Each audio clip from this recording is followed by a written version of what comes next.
te bëggul koo wax donc di santaan ñëpp di gërëm ñëpp di ñaanal ñëpp gudd fan ak wér-gu-yaram yàlla mottali mébét yëpp incha allah ñaan ñu defaat ñaan te mën a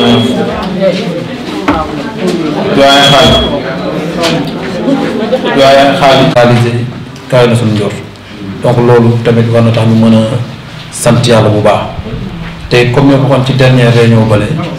ñu xam ni équipe la équipe moo ko def beneen bi mandat bii di ñëw dina am ci ñun ñu ci bokk dina am ci ñun ñu ci dul bokk noonu àdduna noonu lay tëddee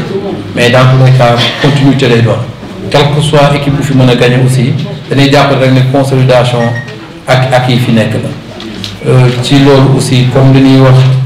ci wàllu management n'est-ce pas waa di une équipe marche à l'image de son dirigeant comme c'est le maire moom moo fi nekk jiite loolu aussi jàpp naan ci turu ñëpp ñu ko ciy sant di ko gërëm ci vision bi mu am ak ci conseil yi surtout ñun particulièrement suñu conseiller la woon suñu papa la woon suñu lépp la woon ñu koy sant ci confiance bi mu am aussi ci ñun di ko sant aussi ci réalisation yi xam ne moom moo ko def ci boppam soit ci alalu boppam comme ni ñu koy faral di waxee wala boog à travers ses relations mu indi ko ba nga xam ni suñu jëlee le budget de 2020 ñu jël budget bi ñu voté woon muy le budget primitif boole si les autorisations spéciales boole ce qu'on appelle les ressources extra budgétaires on dépasse largement le milliard donc te loolu barewul commune ku mën am et le milliard là c'est en termes de réalisation du projection bu fekkee ne projection rek mën na gën koo ne rien que candidat bi ni boobu associé yu nekk si kaw télé bi ak lampadaire solaire yi presque day avoisiner 1 milliard te loolu suñ ko amee aussi vraiment moom moo ko lijjanti indi ko dox ko ba mu yegg si fii si xalaat donc loolu war na ko ci mën a sant gërëm ko même su fekkente ni bëggu ko comme ni ma waxee c'est le moment tey li ma gënaloon man xaw ma nag ñeneen ñi mooy budget bi ñu voté ko dans tous les cas suñ ko voté aussi kenn mënu ko exécuter lu dul équipe bu bees bi loolu je parle sous le contrôle du sous-préfet parce que dafa am ay communes yu bëri ñun ñii suñu tradition la ñuy voté avant 31 décembre mais dafa am ay communes yu bëri yu voté avant le 31 état bi comprendre ni am na si ñoom dañuy voté pour am ay fonds de campagne état bi jël ay matukaay pour ni budget yi même suñ ko voté aussi nañ bàyyi ba après les élections pour l'exécution ñun nag naka njëkk le 25 le 24 lañ daan voté moom sax loolu ma yéen moom bokk leen ci même que mais comme état la ñëpp la rek donc suñ ko voté aussi on vote pour l'autre équipe quelle que soit équipe bii ñëw aussi su fekkee ni budget bi arrangé na ko mën na ko wéyal su ko arrangé wul aussi il est possible mu def ay autorisation spéciale donc loolu moom moo tax ma ne woon rencontre tay bi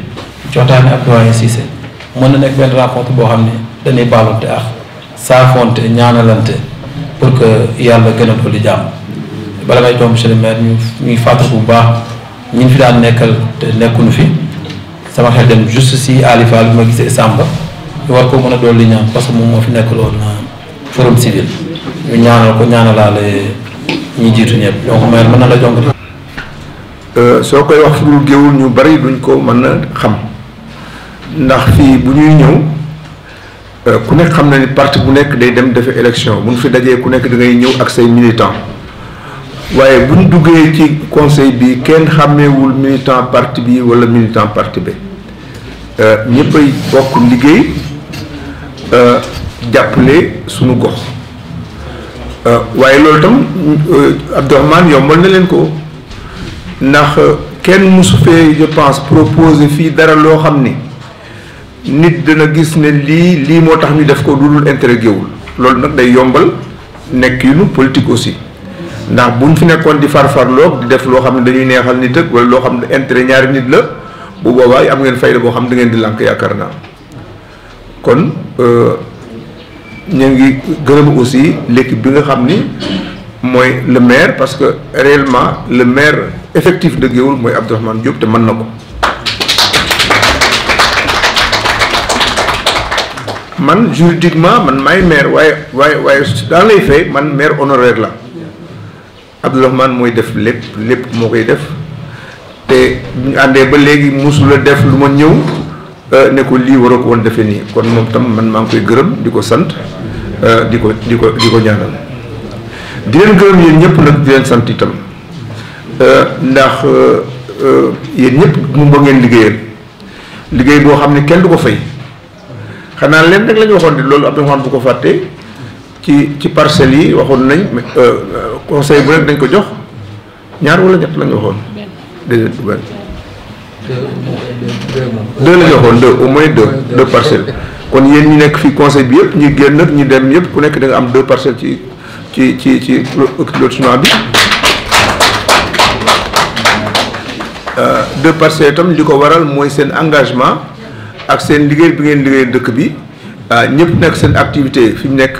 muy alterné bu ñu leen woowee ngeen ñëw bu dee samedi ngeen ñëw bu dee dimanche ngeen ñëw nit ñi nekk seen activité donc jaadu na yéen itam maire bi delloo leen njukkal boobu mooy ñaari parcelles yooyu ñu leen di jox incha allah.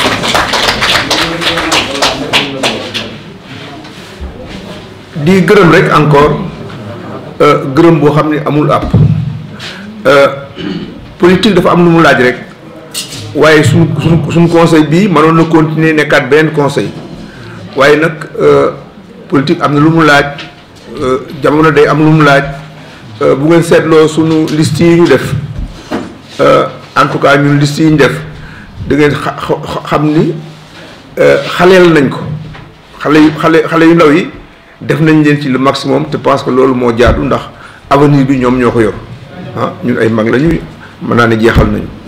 donc loolu moo tax il faut am ñu génn am ñu dugg waaye bu fekkoon tey dañuy xool seen liggéey rek kenn du génn fii ndax yéen ñëpp wane ngeen ni man ngeen ko wane ngeen ni mat ngeen ko kon maa ngi leen di gërëm di leen sant comme ni ko Abdourahmane waxee nag dama am rendez-vous ak sapeur pompier yi le colonel nee na ma déparé na Louga pour ñu daje fële kon damay jox Abdourahmane parole bi moom mu diriger réunion bi comme il le fait d'habitude maa ngi leen di sant di leen gërëm wasalaam. Donc ça c'est une réalité. Donc après il y a la construction de la nouvelle brigade de sapeurs-pompiers et que monsieur le maire on avait tenté de prendre tout de suite là pour que nous visiter donc c'est en avance, ce sera bientôt fonctionnel.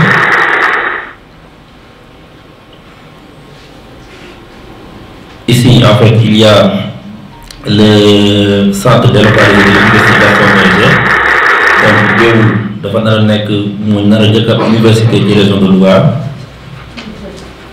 Actuellement les travaux sont à 50% de réalisation. Donc ça va permettre aux étudiants de ne plus sortir de Géoul.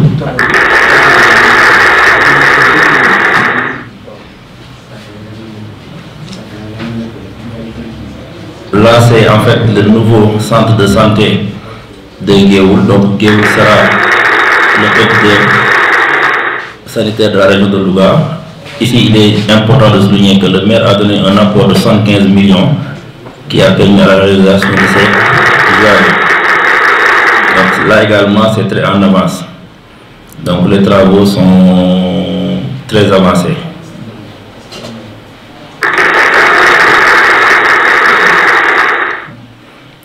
Ici, nous avons le centre socio-culturel qui se trouve juste à côté et qui, par exemple, abrite la radio municipale de Géoul FM. Et là, avec le festival de Maradien, les autres même faut loger, donc on a la capacité d'accueil également. Donc là, c'est l'usine de fabrication d'aliments de bétail installée à Géoul grâce à la mairie. Donc c'est un investissement privé certes, mais qui emploie 90% des jeunes de Géoul. Et l'investissement, c'est presque en fait 1 milliard de francs CFA.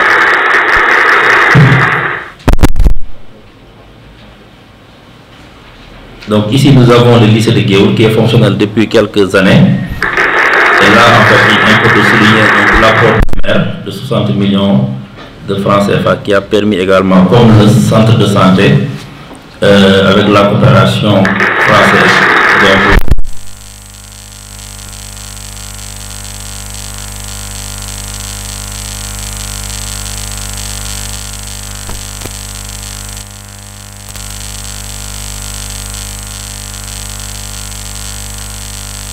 Donc, fekk la année bu métti la par rapport ak feebar bi fi amoon parce que feebar bi fi am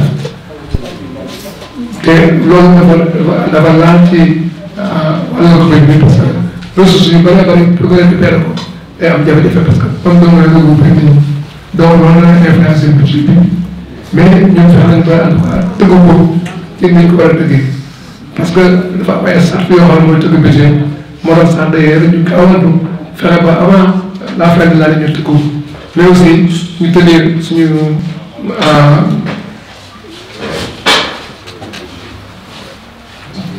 organisation réunion d'évaluation budgétaire bi fexe aussi ba joxe convocation budget bi 15 jours pour ñu mën ko exploiter bu baax a baax donc ñun fexe nañ ba sàmmoo loolu nga xam ne en tout cas ci wàllu transparence respecté na poursuivre yëpp wàllu budget bi maintenant budget bi comme ni ñu ko faral di wane rek ñaari partie la benn partie mooy li ñuy exécuté daaw ça veut pas dire que dañu amee damaa yëpp parce que mënuñu ko am sax waaye day tax rek ñu xam ne décision yi ñuy jël loolu mën na cee jàppale ko donc li ñu jàngat daaw ak li ñu jàngat daaw jéeg buñ ko boolee li ñu am léegi rek mën a projeté wu ci budget bi donc ay yoon la ñoo xam dañ ciy jaar rek pour mën a tëgg budget boo xam ne nekk budget bu sincère donc budget bi pour 2022 donc ñu ngi xool amoon tendance yi mooy li xaas bi ñëwee ak yan moo bëgg ñëwee ak aussi lan la plan développement bi wax articulé ko ak suñu plan national mooy PSE bi donc budget bi 2021 bi ñu koy waxee 381 millions la woon 043 964 francs ci fin d'année bi mu nekk 420 millions 273 098 loolu mu yokkute 39 millions 229 135 30 loolu ñu ngi ñëw ci fonds de dotation ak fonds de concours pour exécutif bi ci ko maintenant boo ko jëlee chaque pour chaque prix dafa dama ko ñëwee mais bu dee ci bi ñu doon couvrir chaque bu nekk bi gën ko par exemple soo jëlee produit d'exploitation yaa ngi am 2 millions 255 500 francs donc structure chaque yëpp am nañu montant def naa ne danañ ko bañ a léegi mooy wàllu recette ci wàllu dépense yi am nañu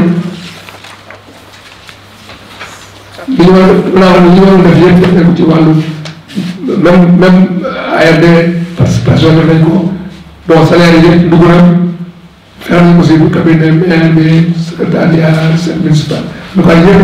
am na ay yokk def yu na seen mais c'est par exemple pas dire que lépp am na yoo xam ne war nañu ko laal muy foncier bâti bi ak non bâti ak aussi les ressources yoo xam ne mooy taxes yi yeeg en tout cas occupation domaine public bu ko donc dafa ne loolu nag xëy na mooy am ay tof mais foog naa ne am nañu ay avancées significatives te loolu day tax permettre ñu mën a xam nu ñu projeté suñu budget 2022 ci investissement itam def nañ ci investissement bi 10 millions ak aménagement hôtelier bi 5 millions maintenant pour budget 2022 comme ni ñu ko daan tëggal li ko tëgg def nañu ko ak orientation budgétaire bi waxtaan nañu responsable yi ñi xool nañu aussi orientation yi li gën a génn ci bëgg ko askan wi mooy yokk ndox bi yokk courant bi ak defaraat budget yi njëkk yëpp fexe ba wàllu set ak setal ñu yokk ko mooy gestion des yi tabax biiru bu tiiru école Ngéwul ak école 5 ak aussi sécurisation protection yi fexe ba sàmm doomu aadama ci dëkk bi donc loolu daal moom moo yoroon budget biñ ko xayma dafa nekk 484 millions 189 190 xam naa ne dana am ñu ne ah budget bi yokk na lu bëri parce que boo xoolee am na yokkute ba 103 millions mais en fait boo xoolee ci programme lotissement bi li ci ëpp moom moo ko gàddu quoi. Pourquoi? Parce que bi ñu toogee xool am nañu dans le passé dañu ne chaque année au minimum dañ fexe ba génnee 4000 parcelles joxe ko parce que am nañu plus de 10 000 parcelles mais dañu aussi dañ koy gérer parce que aussi war nañoo xaar ñi nga xam ne mooy génération future yi ak yooyu quoi mais au moins 4000 personnes yi dañ ko mën a génne pour mën a saafara bëgg-bëgg te defe naa boo ko en tout cas dëkkaloo ko demande yi dina mën a am satisfaction parce que am na ay dugub yoo xam ne ay feebar yoo xam ne ñoo koy entraîné pour trier donc foo na loolu surtout moo gën a yenu budget bi mais aussi ni comme am na ay barab yoo xam ne mën nañu génne xaalis génnewul ko muy taxe sur les véhicules automobiles occupation domaine public ak foncier bâti ak non bâti def naa loolu bu ñu ko gënee toppatoo gën ko en tout cas sàmm dañu mën a fexe ba yokk alal bi quoi et prévoir nañu aussi loo xam ne mën na def loolu quoi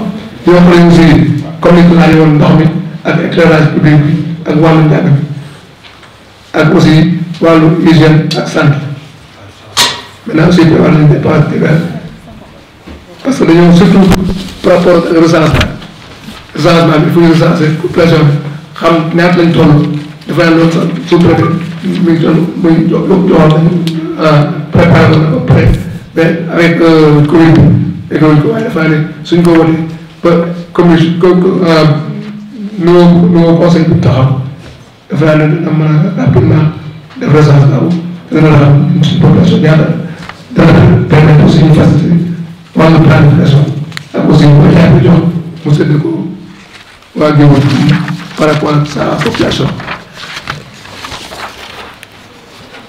bon comme ni ma expliqué ko dépense investissement yi moom mooy organiser ñu saytu ci loo xam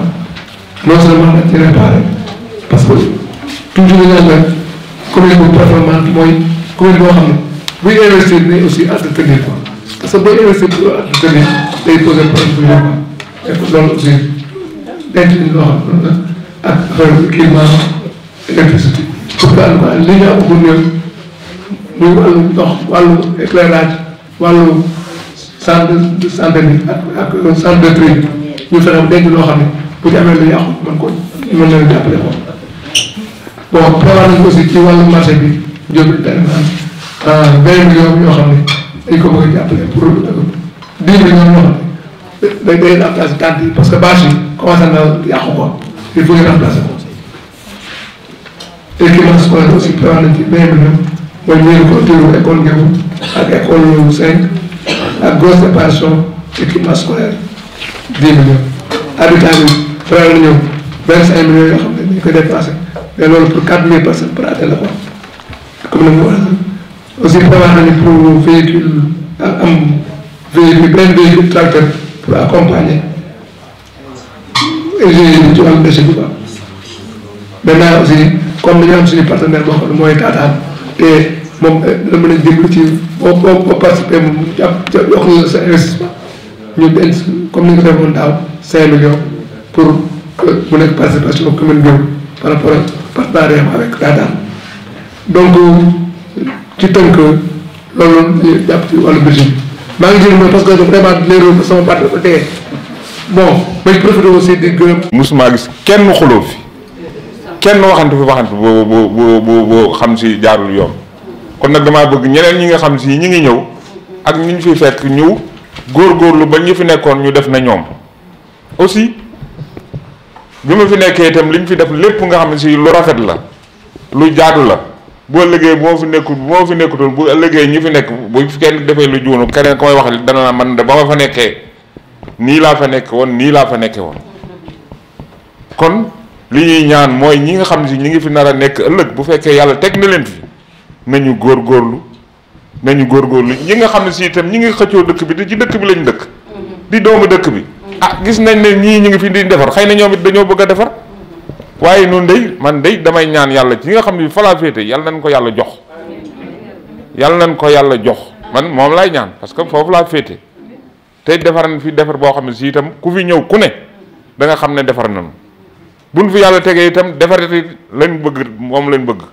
kon nag yàlla nañ ko yàlla defal yàlla nañ yàlla defal jàmm ñu fi nekkoon ñëpp yàlla defal leen jàmm defal ñiy wuyu si ak ñi ñuy déglu parce que li ñuy wax fii bés bu ne dama daan ñëw fii bu ma demee ñu ne ma.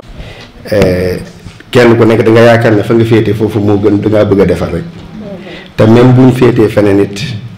bu ñu demee ba ñëw ci conseil municipal bi xamatuñu fa ñu féete woon liggéeyal ngumba dong la ñu soxal ndax ngumba la ñu dëkk ngumba la ñu wóolu ngumba la ñu yaakaar te fu ñu dem tamit ngumba la ñuy défendre te di leen wax ne loxo yi ñu ngi koy taalal ba léegi rek képp ku mënti doon ak lu mu mënti foo mënti bokk bu dee liggéey ngumba dong la tax a jóg boo ñu wootee boo ñu wooyee ñun dinañ ca bokk waaw loolu daal lañ leen di waxal waaw bu ko defee nag bu ñu dellusiwaatee ci budget bi nga xam si ni moom la ñu présenté nii dafa am toujours li nga xam si ni mooy chaque année at mu jot depuis presque plus de 10 ans wala plus muy lotissement bi at mu jot rek ñu dugal ko ci budget bi wax ne dinañ ci def lii fii lañ toll wala nangam budget moom maanaam lotissement moom dafa la jeex kenn waratu koo tudd fi ñu toll ci wàllu budget peut-être xëy na bu ñu koy tudd mooy nit ñi dem fay seen droit de quittance au niveau du trésor ñu jox leen seen kër te li ci ëpp nag mooy la jeunesse xale yi ndax kër yi comme ni ñu ko waxee fees na xat na ni kenn ku nekk boo sànni sa njaboot génn beneen bi may dellusiwaat nag ci lotissement bi mooy gis naa fi ay terrassement damay ñaan terrassement yi bala ñu koy def nañuy waxtaan ak nit ñi parce que am na ñu xam dëkk bi parce que du ma leen ko nëbb côté bi ñu fi def terrassement mais am na ay cimetière te gis naa ñu koy fàkk te ñu bëri xamuñu ko di dem def terrassement ba àgg foofu sulli ay nit kooku jaadu rafetul nañu waxtaan ak borom terrain yi waxtaan ak ñu dëkk ci dëkk bi loolu lu am solo la lu am solo la beneen bi nga xam si moom laay wax mooy tamit dafay dellu si toujours mooy construction des murs de clôture de Géoul 5 et de Ngéoul kooku yaakaaroon naa ne man jeex na parce que posé naa fii ba tàyyi ñu dugal ko ci budget je pense ci kii bi lañ ko dugaloon may fàtte tur bi mais boobu ba léegi gisuma ba nga ñu réaliser ko te chaque fois dañ koy wax fii kon yaakaar naa ne bii yoon war nañu fexe ba nga xam ne dootuñu dellu siwaat beneen bi may mujj nag mooy projet setal Géoul si Abdourahmane moo ko jiite yàgg naa ñëw fii wax ko ndax ñun loolu mooy xëy na peut-être loolu mooy suñu séddu moom la ñu sédd ci dëkk bi man ak Cissé mi ak Ngone Diop ak ñu tëddi Vieux Omar Sow ak Mbaye Dieng boobu ba nëgg ñu ngi ci nekk di ci liggéey mais projet bi xëy na yaa ngi wax ay nit ñu bari ci war a investir man waxuma projet bi mais je parle du GIE ci terrain bi li ñu liggéey ak lu ñu ci mënti investir ca population bi fexewuñu ba nga xam ci ni jaare leen ci yoon ñu xam ne projet bi dañ ko war a téye dañoo war a fay ndax ñun amuñu doole wala ñu am ay kii yoo xam ne dañ ko mën a teg ngir mën a sanctionner ñu amuñu ko c'est la municipalité moo am boobu pouvoir ce n'est pas le GIE moo am pouvoir boobu waaw kon li ñu bëgg mooy lu ñu am ay partenaires yu ñëw te loolu tëraluñ ko mu jaar yoon ci day voué à l'échec waaw te déjà tàmbali na si c'est xam naa ne certainement bu jëlee dana gën a leeral vraiment loolu laa amoon lu ma ci wax di leen sant di leen gërëm di baaluwaat àq ñëpp. di servir volontairement sa dëkk vraiment loolu dañ ko ciy sargal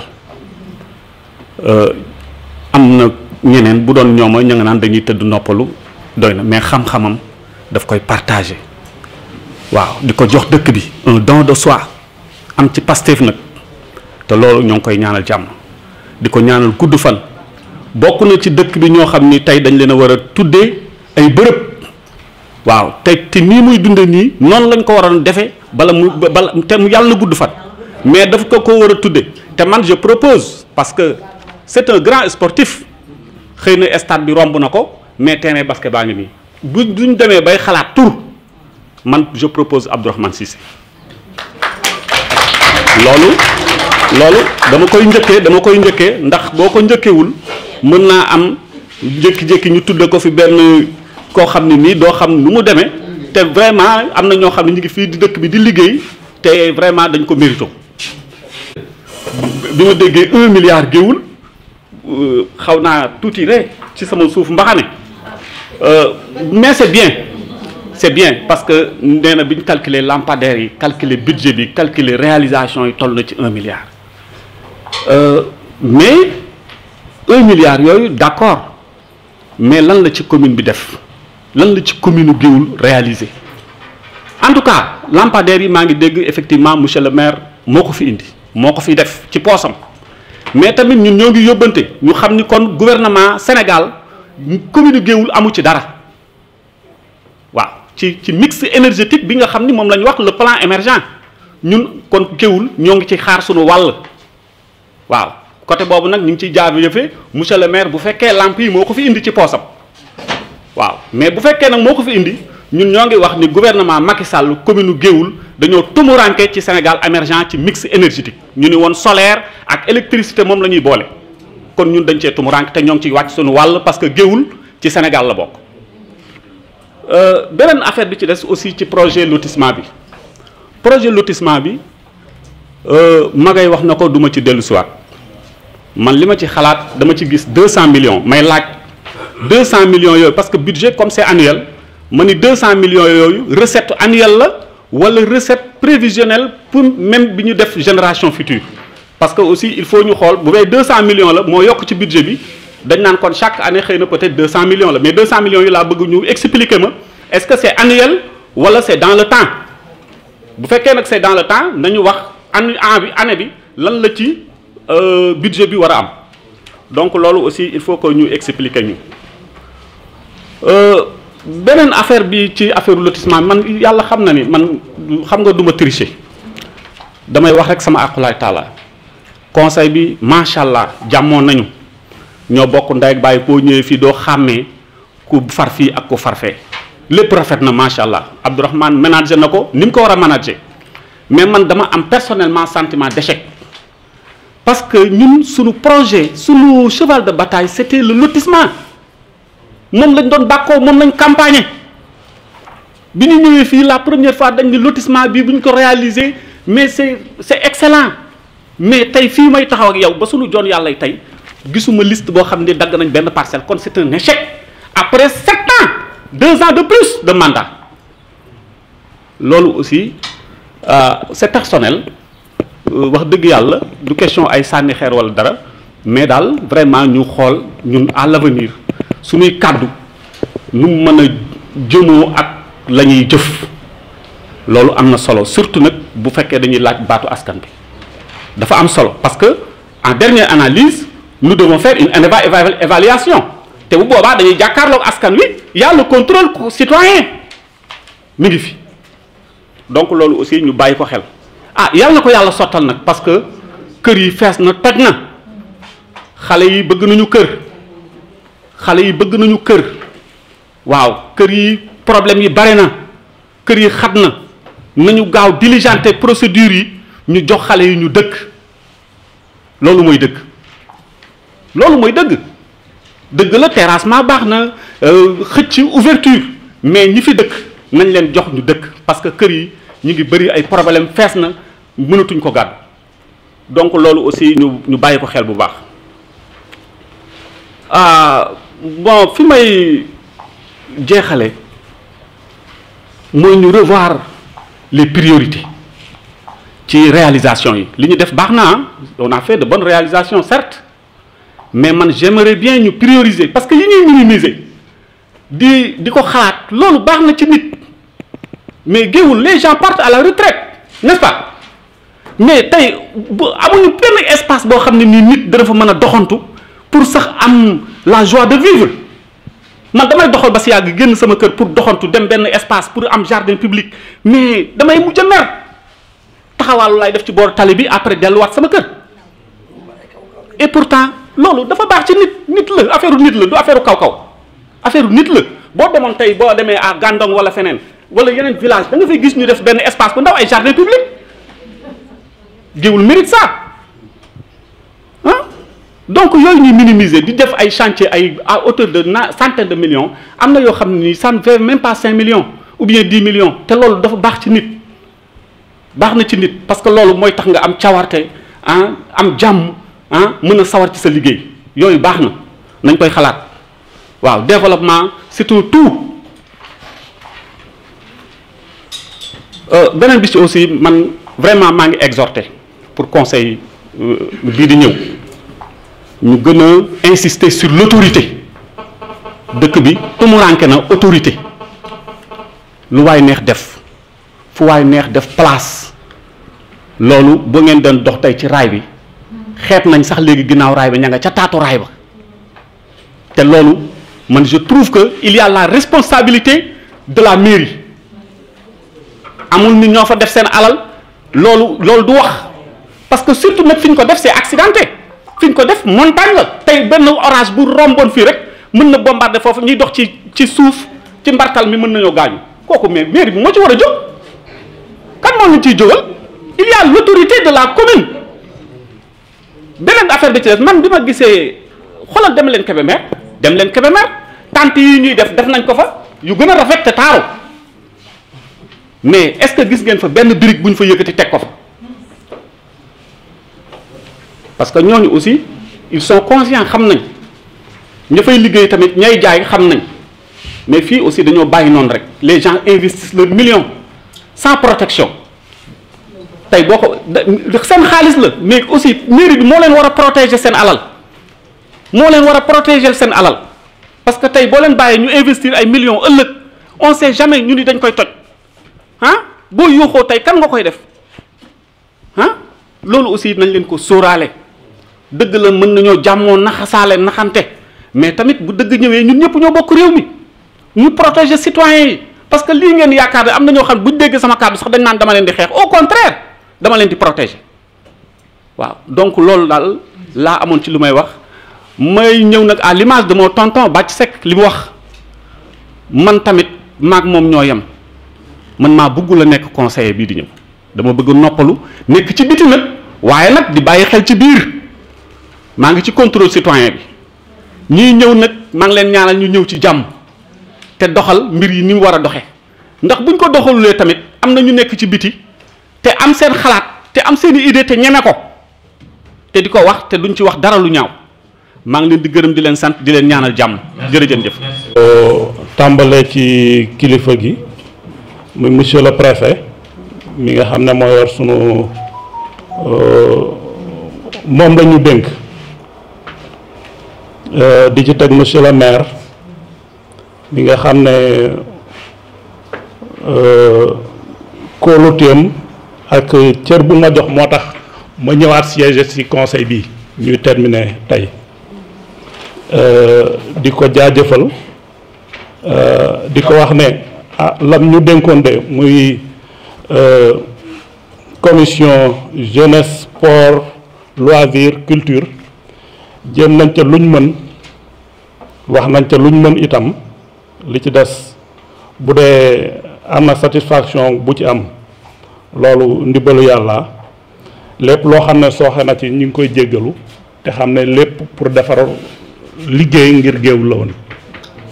di ci teg itam son premier adjoint Abdourahmane Diop ci collaboration bi nga xam ne tout le temps bëri na yoo xam ne dina koy def bala mu koy def dinañ ci waxtaan ak yoo xam ne ci li ñu dénkoon lu ci bëri daanañ ci waxtaane pour mbir mi jëm kanam ma ci teg nga xam ne itam ay collaborateur lañ woon surtout dans le domaine de la culture muy Mara Dieng ak collaborateur am yi mu àndal yëpp ak ñi nga xam ne ñooy yëngatu ci dojo yi nga xam ne buñ fi amul woon jeunesse bi vraiment dina doy waar ku leen taxaw dina doy waar muy Khadim Ndiaye bi yore dojo Nishi Show karaté club ak suñu doyen Arona Ndiaye ak Pape Diop Pen ñi nga xam ne ñoo jiite géewul karaté club di sant yàlla itam ci lim jaarale ci li ñu dénkoon réalisation yi nga xam ne jot nañ ko fay def muy stade municipal bi bien que am na lu bëri lu fa des loo xam ne jeunes yi soxla nañ ko beneen bi mooy centre socio-culturel bi ba léegi man gis naa ne ni ñu ko waroon a exploiter ni ñu ko waroon a utiliser wuñ ko noonu bi ci des mooy terrain basket place publique terrain basket bi certes c'est fonctionnel mais des na place publique bi boole wax na ko léegi vraiment buñ mënoon a am ñu aménager ko ne serait-ce que def ay banc public ak yeneen proposition yi nga xam ne jotoon nañ ko faa def magasin yi tabax foofu yëpp pour mu servir ñi nga xam ne guddi dañuy am soxla doxantu wala fuñ feexloo di ci teg itam sama nijaay dama ko wax souvent muy Rahman Cissé jàpp naa ne ñëpp war nañ koo gërëm waaye man aussi war naa koo gërëm ci taxawaay bi nga xam ne moom la taxaw pour dëkkam Géoul di attirer nag attention conseil bii di ñëw ci wàllu éducation ndax dañ ko jël tàmm ko mu doon sunu richesse mais gis naa ne éducation bi mi ngi sooxe au niveau de Géoul surtout dans les domaines des sciences xale yi ñu ci bëri série littéraire la ñuy choisir te loolu nekkul loo xam ne dans un futur proche mën naa yóbbu Géoul fañ ko bëgg a jëme loolu daal vraiment bëggoon naa ñu taxaw ci def ci jàngat bi war jàppale xale yi ci domaine surtout scientifique maa ngi gërëm nag éclairage public bi nga xam ne dafa participer ci sécurisation Géoul mais aussi beneen bi mooy taxaw bi nga xam ne force de l'ordre ñi ngi koy taxaw pour protéger et la population de Géoul mais aussi et surtout les jeunes en luttant contre la drogue voilà loolu yaakaar naa ne lu jara saluer la lu jara kii la itam maa ngi sant ñëpp di leen gërëm wasalaam merci. di féliciter l'équipe municipale le conseil municipal le bureau le maire li ma daan wax rek au départ dama daan wax ne nous formons une équipe suñu gagné ñoo gagné suñu su fekkente ne comment dire réussir nañu ñun ñëpp la ñuy wax bu ñu échecgee aussi tamit nag dinañu wax ñun ñëpp mais dinañ gën a wax ña ca bopp ba kon nañ wax alhamdulilah di sant yàlla ci lenn ci moom mooy ne ñëw nañ ba fii dara ñaawul ah donc nag moi je pense que ne comme niñ ko waxee ci comportement équipe bi la mais ci comportement aussi tamit nag conseil yi ci la aussi tamit waaw parce que ku nekk si ñun xëy na romb nga fi lu la naqari nga bàyyi dégg nga fi lu la kii aussi nga bàyyi lépp pour lu jëmale ngumba kanam yeneen question yi ma doon aborder dama leen di bàyyi damay jël benn rek quoi moom mooy ci lotissement bi dama ci ñëwaat damay relever rek ay quelques faits yoo xam ne peut-être parce que c'est une question très sensible yoo xam ne mën na prêter à confusion parce que def naa ne suñu dernière réunion de partage des critères d'attribution yi ñu defoon fii def naa réunion boobu moom lañ mujjoon a def foofu def naa ne commission bi ñu installé woon li ñu wax ci kii bi information yi ñu joxoon du moins la commission n'était pas là vous m'excusez information yi ñu joxoon dañ waxoon ne équipe municipale bi n'est-ce pas dinañ am 2 parcelles mais parcelles yooyu ñuy am moom mooy l'équipe bi ñëwoon avant 2014 ak équipe bi moi je pense que c'est un peu différent de ce que le maire a dit def naa maire daf ne équipe bi ak ñii ñëw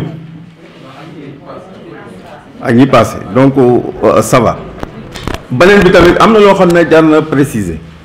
parce que su fekkee ne dañuy li nga wax léegi information bi nga joxe comme quoi dañuy afficher la liste des 4000 comment dire encore bénéficiaires 4000 bénéficiaires yooyu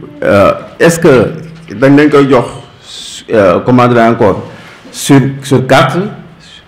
n'est-ce pas sur le plan dañuy am seen parcelle sur le plan wala parcelle bi dafay nekk sur le terrain c'est-à-dire que c'est une parcelle déjà bornée quoi moom laa kii waaw parce que loolu lépp tamit jar na préciser mais on n'a pas encore terminé le bornage élage loolu moo tax ma wax loolu waaw loolu moom moo tax ma wax loolu parce que man li ma gis sur le terrain laa wax quoi fii si li ma gis sur le terrain c'est pas encore borné waaw donc suñ koy afficher dans la semaine cela veut dire que donc war nañ ko leeral su fekkee parce que am na ñoo xam ne dinañ joxe ba pare da nga dem fekk au trésor ba pare fekk tracé gu sur le terrain loolu am na mais tamit waxal nit ñi. boobu léegi mën nañoo dem ba booba ku ne ñu ko xalaat fekk kenn gënu ko jaayee ñoom ñuy sant ñëpp bu baax a baax di baalu ñëpp àq nag man de maa ngi baalu ñëpp àq wax dëgg yàlla conseil bi moom kenn conseil boo xam ne moom benn la rek macha allah comme ni ko ñëpp waxee rek ñëpp rafet na ku ne déggante nga ak sa morom ku ne muñal nga sa morom ca ànd nag noonu rek la foog nga gis lu la naqari loo gis am na ay baax waaye ñun dañoo bàyyi lépp ci biir rek ngir liggéeyal suñu commune kon nag gàcce ngaa laam ba ñu egsee ba ci pandaw yi man dama ni kaant yëpp a waroon na ñëw tey macha allah ñi dem moom dem nañu waaye ñëpp a war na ñoom ñu tàggoonte terminé en beauté ndax loolu la ñu war def ndax def nañu lu rafet loo xam ni macha allah conseil bi ku fi mën a ñëw ngay autorité ngay loo mën a doon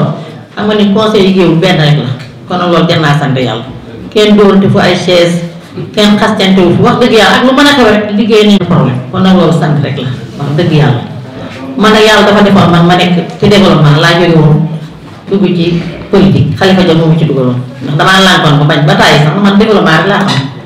développement boobu nag ba léegi maa ngi ci ak ku fi mën a toog ëllëg ak koo mën a doon dëkk moo waxaale ma nga ndax moom ñi may war a waxal ci développement maa ngi koy def di ko wax fii tamit ku fi mën a nekk ëllëg ak lu ñu fa war a def loo xam ne xam nañu war naa ci am xam-xam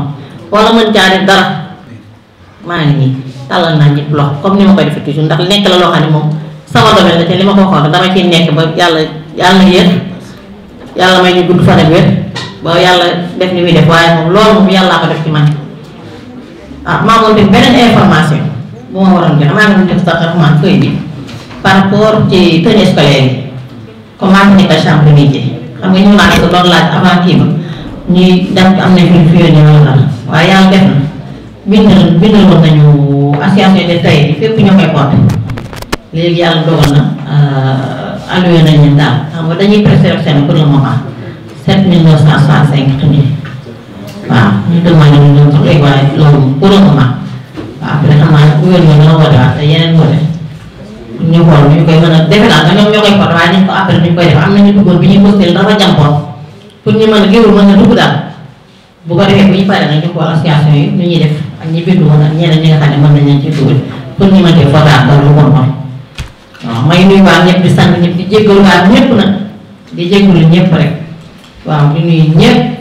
di wax asalaamaaleykum wa rahmatulah taala wa barakatu. man xam naa si dara ku ko jege maanaam li tubaab bi wax ki si frot si bikk ku ko jege da nga am ci moom loo jëlee ci moom man xam naa si dara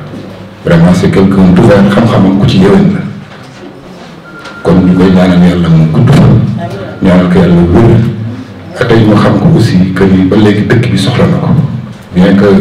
mu ngi jël âge mais tant que bi ñu mën a dugg ci otoom di ñëw nag soxla nañu xalaatam soxla nañu liggéeyam leneen li nga xam ne moom lay wax parce que lii dañ koy sumb mébét la dañ koy sumb pour ki fi yàlla di teg ëllëg mais ci loolu ñu ngi attirer attention nit ñi que ñu dëkk bi benn dëkk la kenn mënu ko xar ñaar ak nu mu mën a bindoo ëllëg ñooy tasewaat ci dëj yi ñooy tasewaat ci ngénte yi ñooy tasewaat ci grand place yi ñun ñëpp ay mbokk lañ démocratie moo waral li xew mais bu jàllee jàll na nañ bàyyi xel bu jàllee c'est important léegi nag kenn ku ci nekk ci di ma fa jot a dégg ci ay discours tontu ma ne mais damay xam ni am doxal ko waroo déglu rek ku la naan baax na ki la naan baaxul aussi dana la jëriñ pour bu ëllëgee soo jëlaatee nga xam ci ngay teg sa tànk nga xam li ngay corriger c'est important nañ ko déggee noonu ñu xam ëllëg fi ñu war a jaar pour corriger mais nag ku xool bi fi nekk wolof dafa am lu mu wax dafa ne tombé moo waral ay gaaf même li fi am bu jógee ci poche état bi dafa am ci ay ñu ko yàlla tombeel am na ñu fi jaar te amuñu ko yàlla dogalu ko ci ñoom mais ci ki ko yàlla dogal nañ ko ko sante parce que mën nañoo wax ni wërsëgam la moom la ko yàlla terale ñoom nangu loolu fàtte lu et on n'a jamais dit que nguur gi bees gi amuñu ci dara on l'a jamais dit nguur gi bari na bu ngeen dee xool 2014 émergence su kii bu ñu dee jël date dans l'histoire ci mandat bii suñu mandat bii lañ ko war a mën a jëlee parce que réalisation yu bari nag fii la amee stade bi su matulee mais pour mu tudd stade municipal bu ñu waxulee par exemple espace de loisir yaakaar naa ni fee ñu basketé man de du ma dox guddi lu ci ëpp waaye ku doxantu boo fa demee mën nga faa napp boo fa demee mën nga faa napp am na lamp am na toogukaay am na suturlukaay ana wolof dafa wax ni boo jotee li ñu tey li nga yor di xaar leneen un tiers vaut 2 kilos ma gis leneen aussi que ni ci wàllu njàngale bi dégg naa ku ci posé problème baax na mais nag suñu mandat bii duñ ko damoo dañ koy sant yàlla parce que jullit du damoo day sant yàlla bari na lu fi xew ci éducation fii la amee gala de l'excellence fii la amee muy prix meilleurs élèves yi depuis primaire au module en passant par le moyen jusqu'au secondaire la culture de l'excellence kay ku koy def ku koy prôné yaa ngi jàppale éducation et c'est des fonds importants lañ ciy dugal dafa jóge ci 2 millions ba actuellement si j'ai bonne mémoire mi ngi ci 4 millions kon loolu te et puis dañoo jam loo xam ne slogan boo xam ne réel na ubbi tey jàng tey ngumba la possible une semaine avant l'ouverture les fournitures sont disponibles Kébémer gii ñuy wax nii di ko citer toujours en exemple ren dem naa fa réunion bi déplore que ni jotuñu fourniture scolaire ñun quoi qu'il en soit danañ joxe fourniture scolaire kon nañ bàyyi xel loolu kenn ku ci nekk man maire Sandiara maire feneen gisuma ko parce que les gens un oiseau rare un oiseau de l'extérieur ne viendra jamais développer notre commune suñu commune bii ñoo koy développer nañu xool accès yi nañu indi xel yi te bàyyi xel te bàyyi am kenn ku nekk am nga foo war a féete kenn ku nekk am nga foo war a jàppale kenn ku nekk bëgg nga mais nañu réaliste nañu réaliste te dëgg yàlla bëgg maa ngi leen di gërëm di leen sant je vous remercie. leen sant di def comme ñëpp leen baalu àq mais je me dis que kenn amee lu ma àq mais man xëy na comme doomu aadama matul mën naa am ma tooñ kenn wala ma def kenn lu ko naqari moo tax maa ngi baalu ñëpp àq le plus humblement possible di ñaan suñu borom mu boole ñun ñëpp jéggal di rafetlu kàddu yi fi nekk yi fi am ba léegi dafa confirmer ni ñu liggéeyee ci début bi ba léegi maanaam genre tëj la boo xam ni day firndeel li fi amoon boobu ba léegi ñu ñaan suñu boroom mu xool ci loolu ba li des ci mébét mu àggaloon nu ko ci ni mu ko gën a bëggee mun lépp nekk intérêt géwul li ma ciy teg du sori it parce que nit ñi wax nañu du jeex moom Abdourahmane Cissé li ñu ci wax mënuñ ko ni di wax ba waxtu ñu déwén du ñu pare pour ñu ko xam ñun dañoo sës ci moom non seulement ci wàllu âge mais yàgg ko fréquenté ba léegi léppam géwul la c'est-à-dire su seen bu xëyee ba ngoon mooy nan la mën a ñoŋale lu mu gis fii luy tege loolu ni ñu wax nañ ko bopp man li ma ciy dolli rek mooy exemple ci kuy xalaat nekk doomu ngumba c'est-à-dire doomu ngumba ni mu war a mel nga jéem a copier ci ni mu taxawee boo amul xam-xam bi mu am parce que am na xam-xam ma nekk naa conseiller régional moom mu nekk directeur ARD donc quoi pratiquement toute la région ci question yi développement et cetera donc xam naa li may wax mais loolu bu soñoon la ci ëpp bu xëyee day fanal si ngumba ci misaal kon ñun suñu warugar mooy ku nekk li nga taxawee ku nekk fa nga nekk ku nekk la nga fa mën a am ku nekk la nga mën a indi nga xool nu muy doxee nga seet loola loo ci mën a comp mu ñëw ngumba foofu laay waxee ci Abdourahmane Cissé di ñaan suñu borom mu féq fanam defal ko wér yokk teraangam jàmmal ko jàmmal njabootam wax dëgg yàlla ñun teg nañu problème parce que suñu warugar léegi mooy essayer def ni mu def wala mel ni mu mel saa su ne weneen wàll bi du ma ci sori également parce que dafa am ñu mu yóbbaale magay mi ci la bokk Baye Cheikh ci la bokk Daaru mi ci la bokk sama jarbaat ci la bokk question yi du ma ci dellu si damay partager entièrement li ñu wax damay pratique rek parce que dañuy wax continuité du service public yàlla mën naa def ñu toogaat fi yàlla mën naa def ñeneen ñëw te am yu nu sumb yoo xam ne àggagul léegi problème centre de santé ba la ngeen ma dénkoon léegi dama ciy jégalu également perturbé naa réunion bi 2 ou 3 fois ci liggéey boobu la ba tey parce que dañoo toll ci appel d'offre pour mobilier bi ak matériel médical bi donc am na ñoo xam en ligne la ñuy amee dossiers yi ñoo doon woote léegi nii donc ci foofu laay waxee parce que dafa am la fa des ba ñu signé contrat bi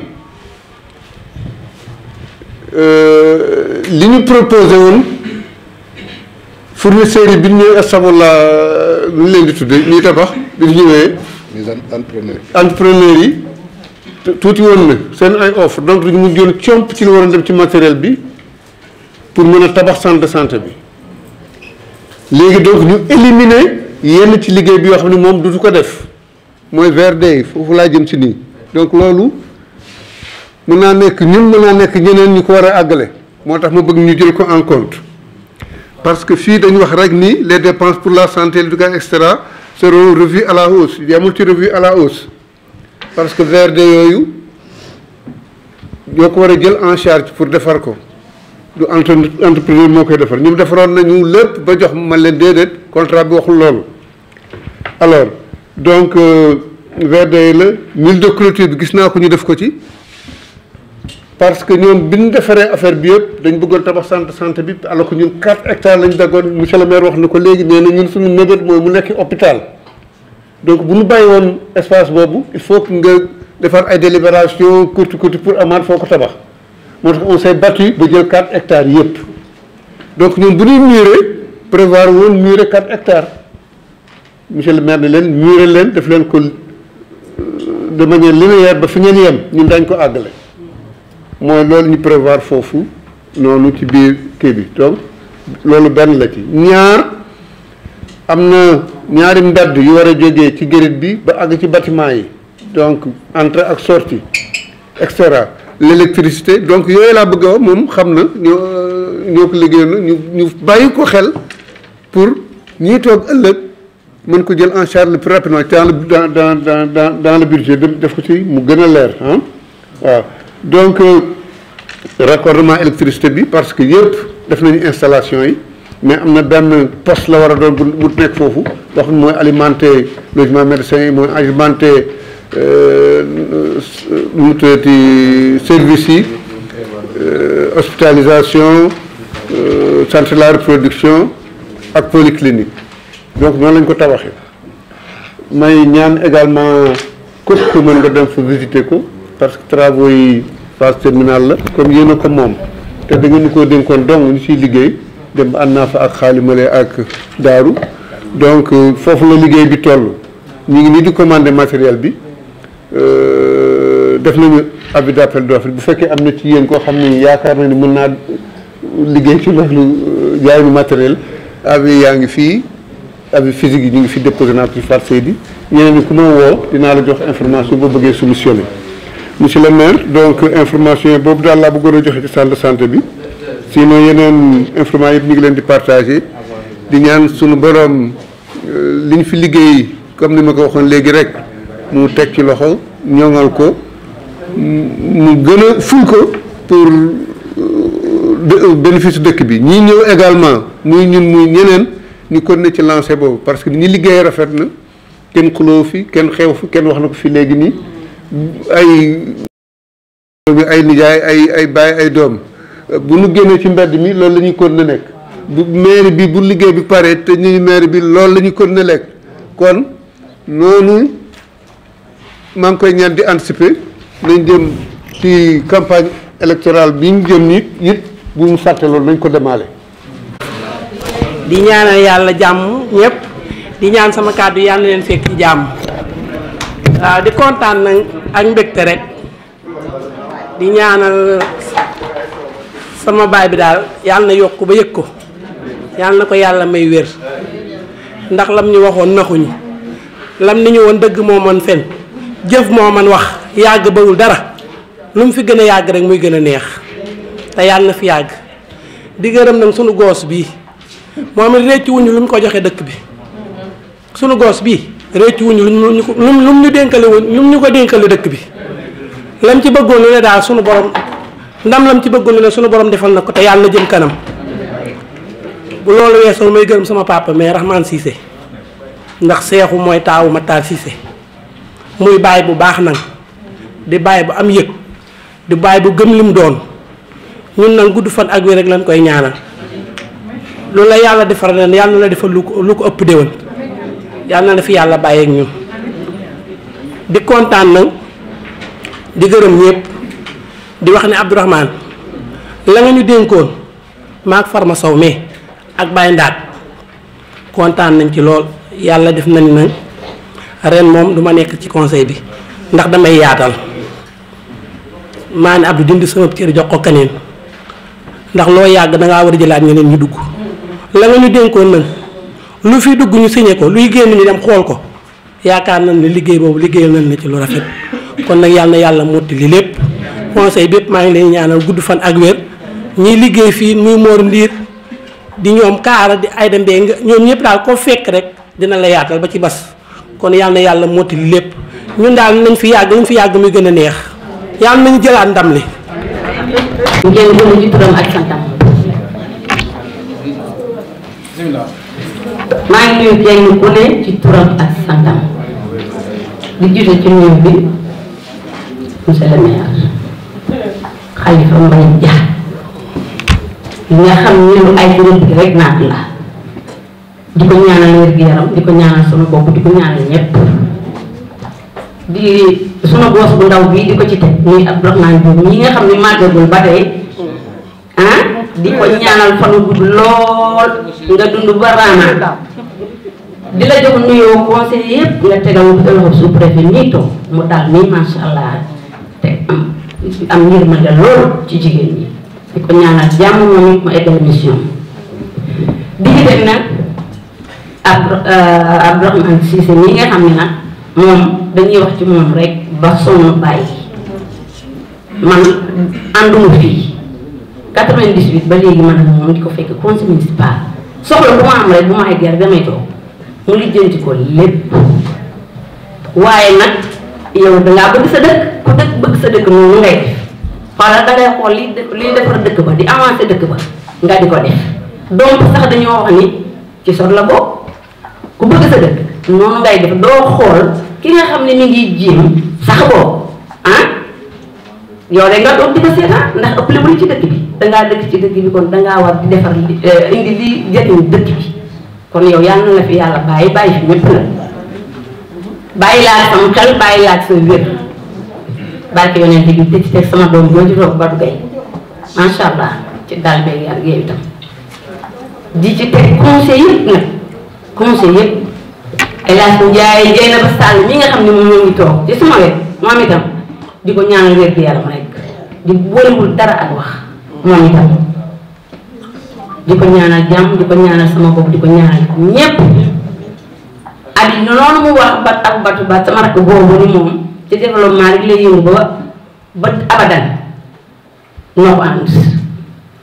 fu ne ànd nañ fa fu ne taxaw na fa fu ne dem na fii ba Burkina Faso pour développement rek ak luy jëme kanam jigéen ñi def formation boobu maa nekkoon président bi mu ne topp ci man di ko ñaanal jàmm moom di ko ñaanal yëpp te nag ki fi nekkoon itam nag defaral na leen xalal na leen yoon ba macha allah war ngeen a ñeme nañ ko wax jërëjëf moom Khalifa Mbaye Dia ndax li mu waxoon def na ko de dañu woon moom ngumba rek ko ñor waaye def na ko lu ni fàng nag kenn du ko jeex jarotul ñuy wax lu mu fi def ak lu mu fi deful ku ne xam na li mu fi def soo yu mujjee rek nag mooy lotissement bii ñu ne woon du am tey ñu dem banaan nañu joxe ñaari parcelle ak ñetti parcelle loolu rek ñun dañ cee gën a dolli sant suñu borom yàlla na ñëw ak jàmm te fekk ñu fi jàmm te muy suñu ndiglaay di nuyu nag ñëpp tey balu àq ñëpp man mi nga xam ni ku ne xam na ni man damaa mën a tooñ xanaa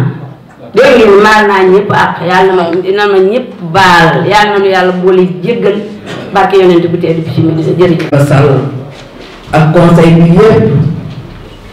maa ngi leen di nuyu kenn ku ne sa tur ak sa sant di leen balu àq te di leen baal àq di leen balu àq bu baax a baax a baax a baax lii tubaab naan c'est la famille niru nee na jàmm rek a fi xew te jàmm rek a fi ma sa xew ndax noo bokk ndey noo bokk bàyyi noo bokk lu ñuy bëgg kumba rek ñu ñor man nag damay wane sama contentement ci conseil bi jàll ak sama mbégte di wax ne bi ñu sant yàlla jur ci yonent bi ñoo ngi sant Serigne Mbaye Dia bu baax a baax a baax a baax a baax ak ñi ko daroon ci liggéey bi ak conseil bi yépp nag ndax am naa yaakaar ne équipe municipale bi jeexal tey gàcce ngaa la maa ñëw bu fekkoon bu ko def leen a wóoroon jox leen seeni baat waaye macha allah dama koy tënk rek ndax dégguma tubaab bu fekkoon ne junniy sas lañ leen sasoon bay nañu juróom-ñeent fukki yi ba mu set wecc kon jërë ngeen jëf macha allah may ñaanal nag yàlla monsieur le maire Serigne Mbaye Dia yàlla na yàlla guddal fanam te boole na ko wéral ay cëram dëgëral taxawaayam tey yokk wërsëgam ndax macha allah kat liñ ko doon doyee kat matale yàlla rek ko man waaye def na ci nag bay na ci laajam bi loolu passé nag may gërëm ñi ko jàppale ci liggéey bi muy ku mel ne Diop la maire mais Abdourahmane Diop la maire mais Badou Gaye sama chef bi jay na ba Sall ak équipe municipale bi yëpp kenn ku ne def nga la war man Maguette Ndiaye sant naa yàlla kontaan naa bi nga xamee ne li ñu santoon mu yàlla rek a mën a matale waaye def nañ ci suñu kërtalaay kàttan liñ ma dénkoon nag muy action sociale commission action sociale ku ne xam ne sociale bi dem na ba jéggi dayoo lépp nga xam ne def nañ ko ci rek macha allah lu mu ci war la woon rek def nañ ko ci kon maa ngi leen di sant di leen gërëm Abdourahmane Diop jërëjëf. juste pour gestion ordre yi moo taxoon nañu doon déglu ay interpellation mais pratiquement jotuma ko dégg mais xam naa ne sax ci jotaay bi ni mu demee lii moom gestion ordre yi fi mu toll du jotaay bi moo ko mën a régler temps bi xat na ba kenn mu fee nekk di développé xam naa sax yéen ñëpp constaté ngeen ay dysfonctionnement ci jëmu mbalit bi que il faut vraiment benn réunion bu xam ne moo gën a yaatu bi pour mën cee wax xanaa di tënk rek ni suñu problème daal li ci gën a fes mooy dañoo bëggoon comprendre chaque ménage nga bokk waxuñu kër bu ne kenn bokk waaye kër bu ne ña fay ménage bi ñu bokk suñu problème loolu rek la bis bu réglé woo suñu problème réglé woo léegi nag ñun mënuñu nekk la justice mënuñu nekk la gendarmerie mënuñu nekk le service d'hygiène ñun suñu prérogative am na fu mu yem mooy jël mbalit mi ñëw fay si la ñëw ne la bokkal mais leneen ñun mënuñu ko def donc foofu moom je pense que jotaay bi nag xat na xat bu nga xam ne vraiment kenn moom fi dégg problème je pense que dafa prévoir nañ benn réunion en ce sens mais man dama inscrire uniquement pour ça peut-être que avant ñu terminer rapidement rek parce que temps bi vraiment xaju fi dama gis ci budget bi ñu inscrire achat d'un tracteur donc ça veut dire donc gestion bi au centre de nos préoccupations c'est vrai mais avec la pratique du terrain moi je me suis rendu compte que un deuxième tracteur ne réglera pas le problème parce que un deuxième tracteur dafay indiwaat yeneen emploi tu vas créer 5 nouveaux emplois tu vas acheter davantage de carburant boole tracteur bi mu fekkoon déjà ñun am nañu ay difficultés financières je pense que la solution ne vient pas de l'achat d'un tracteur mais il faut songer à acheter un camion parce que le montant bi ñu prévoit pour l'achat d'un tracteur je pense qu'avec quelques aménagements on va permettre un camion. 20 000. Camion moom moo waree des problèmes mu jeex tàkk avec le même nombre d'employés employés bu yokk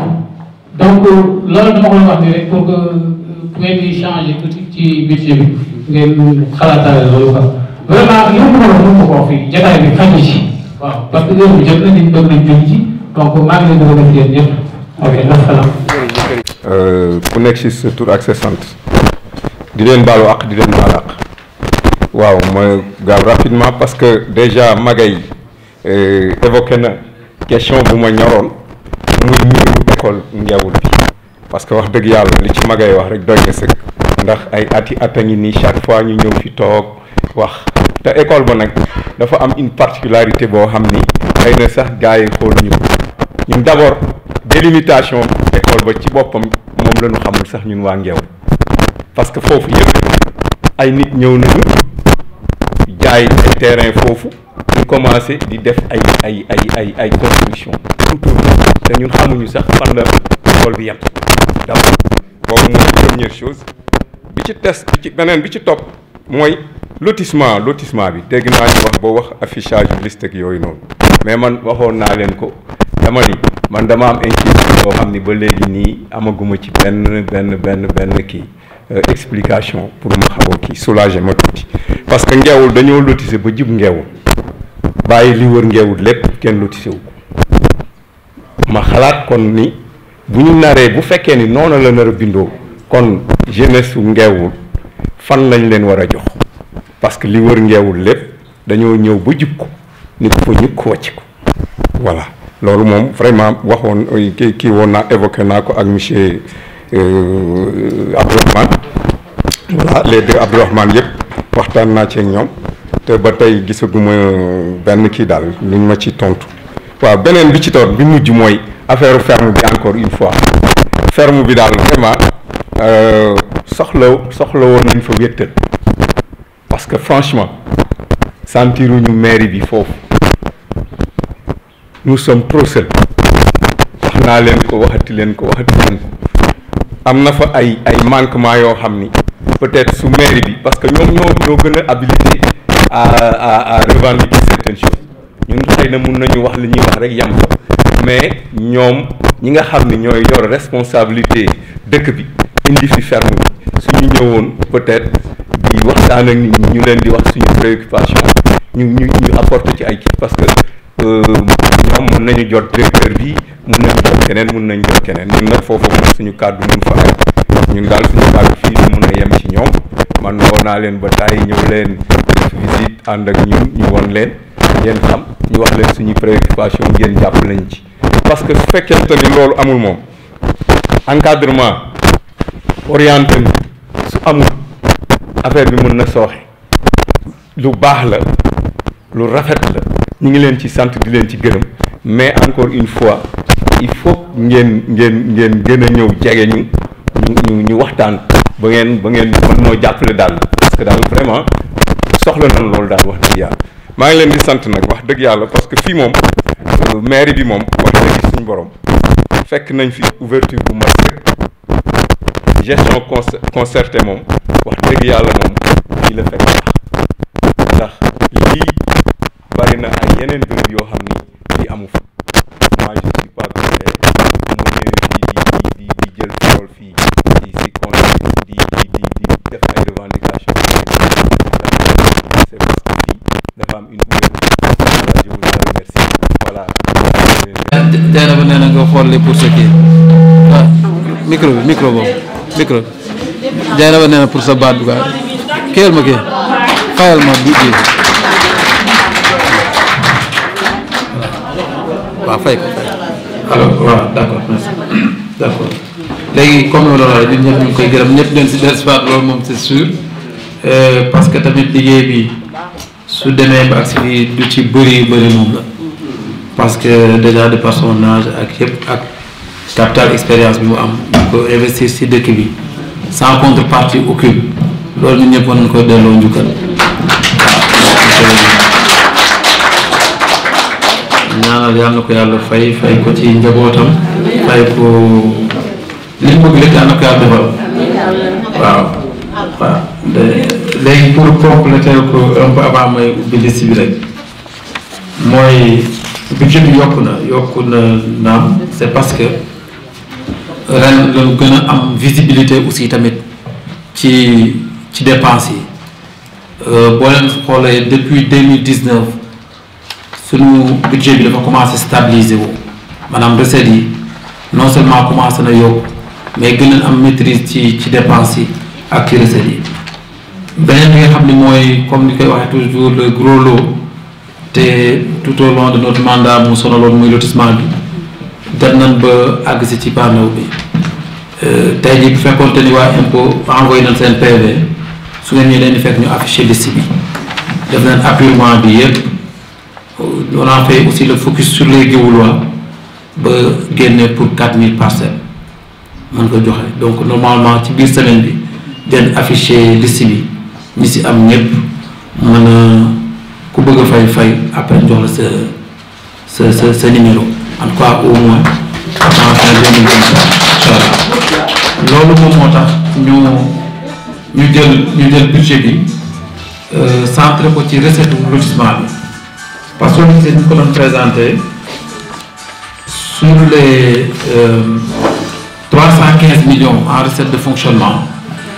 200 millions yëpp lotissement bi la donc 115 millions rek moom moo ci nekk recette du bokkul ak loolu te loolu ñun en tout cas xam nañ ni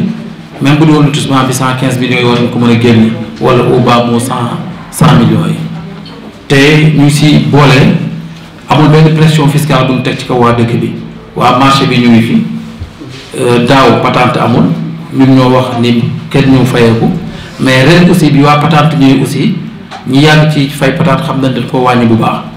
ay 10 000 5 000 15 000 20 000 su dul ñi nga xam ni amul maîtrise ci li ñu war fay parce que loolu aussi li ñu ci jublu mooy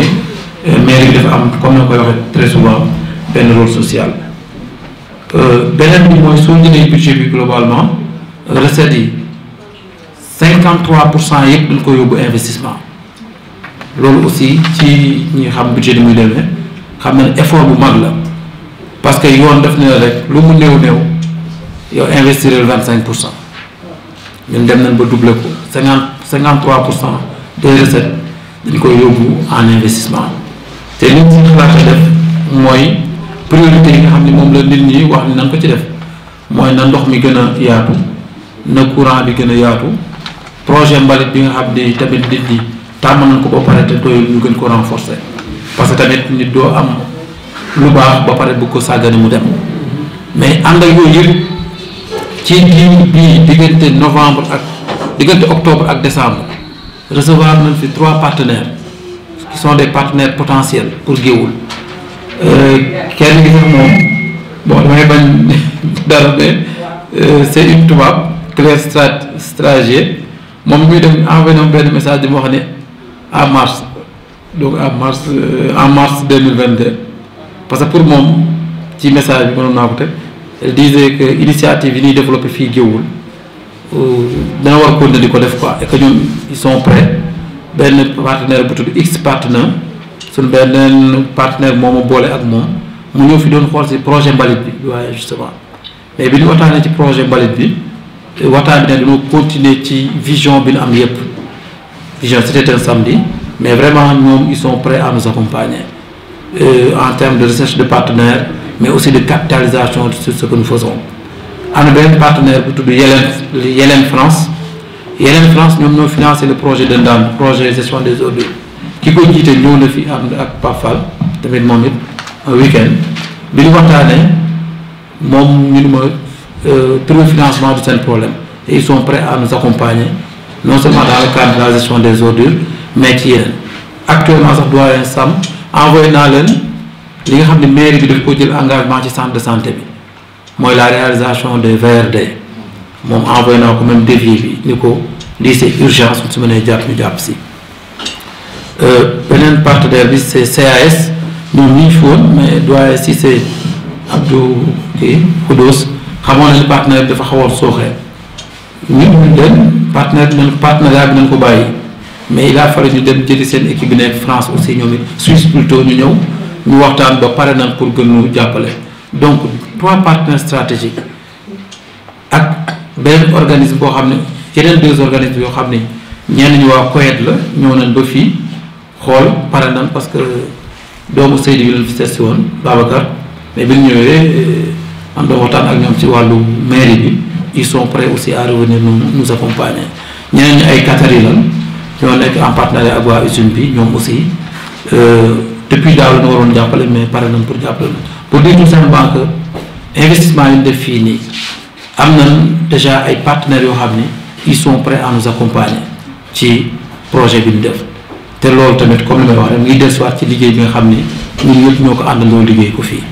waaw pour dire que budget bi nekkul budget boo xam ni du nar a compliqué quel que soit équipe bu ko nar a exécuter quoi. bu ñu demee bu voté budget bu ci biir budget fonctionnement di ngeen gis ni fonctionnement bi dafa jël benn croissance bu exponentielle c'est normal parce que nous avons aussi des engagements déjà soo jëlee ci centre de santé bi bëgg nañ gën a yokk dotation bi fa jëm pour que mu fonctionnel parce que centre de santé la tudd tey mais vision bi ñu am mooy mu nekk hôpital au moins benn CHI donc pour loolu il faut ñu commencer am ay prérequis yu fa mën def bokk na si aussi chauffeur ambulancier yi léegi communes yi ñoom ñoo leen di jël bu ñu xoolee chauffeur bi ñu am nii CDS bi moom moo ko doon fay état bi dafa demandé mairie yi ñu commencé jël chauffeur yi loolu aussi nii si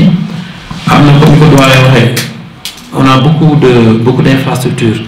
mais du point de vue entretien et maintenance dafa des lu bëri donc ñu def focus aussi ci entretien maintenance bi ci bâtiment yi ñu am notamment centre socioculturel bi stade bi kenn mënu fa def benn robinet boo fa def mu yàqu versaires yi toj nañ ko marché bi aussi lu si bëri commencé war na délabré donc yooyu noonu doon jël def ko ci budget bi de façon prévisionnelle maintenant réalisation bi nag tant que recette amul kenn mënu wax ni dinañ réaliser mais am na njort bu rafet ni su fekkente ne suñu ay projection naxunu war na mën a réaliser loolu lépp quoi donc loolu daal en gros moo doon li nga xam moom moo nekk ci budget bi ñu ko doon soumettre à votre appréciation léegi nag mën nañ ubbi parole bi pour ñi nga xam bëgg nañ def ay amendement ay question ci budget bi jërë leen jëf